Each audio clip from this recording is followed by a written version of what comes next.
અમે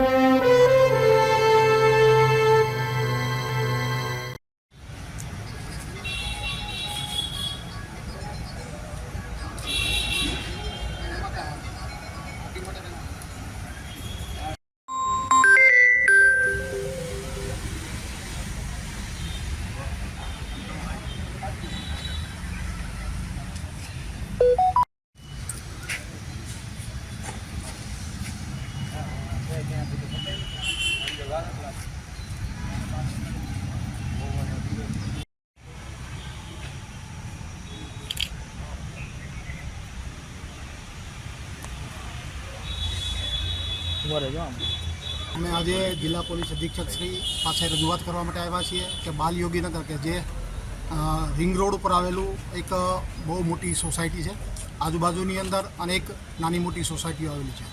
છેલ્લા 3-4 મહિના દરમિયાન આ સોસાયટીની અંદર દિવસ દરમિયાન અને રાત્રિ દરમિયાન માત્ર 1 કલાક ઘર બંધ હોય, 2 કલાક ઘર બંધ હોય કે 2 દિવસ માટે ઘર બંધ રહ્યું હોય, એવા સંજોગોની અંદર દિવસે અને અમુક જગ્યાએ રાતના સમયની અંદર ચોરીઓ થઈ છે. એટલે 10 જેટલી ચોરીઓ છેલ્લા થોડા સમયની અંદર થવાના કારણે પોલીસ દ્વારા ખૂબ સારો સહકાર પણ છે.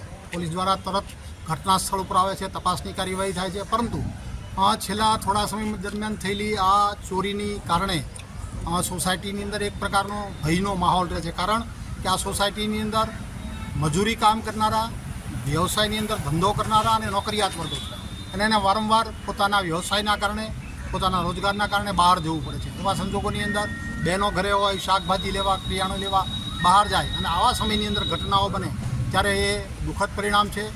ખૂબ મહેનત કરીને કમાયેલા પૈસા ચોરો એના માધ્યમથી લઈ જાય ત્યારે ખૂબ દુઃખની પણ લાગણીઓ થતી હોય છે. આવા સંજોગોની અંદર તાત્કાલિક અસરથી પગલાં લેવાય, આ પેટ્રોલિંગની પ્રક્રિયાઓ પણ વધારે સઘન બને તે માટે માનનીય એસપી સાહેબના ધ્યાને મૂકવા માટે અમે સૌ બાલયોગીનગરના પરિવારજનો અત્રે રજૂઆત કરવા માટે આવ્યા છીએ.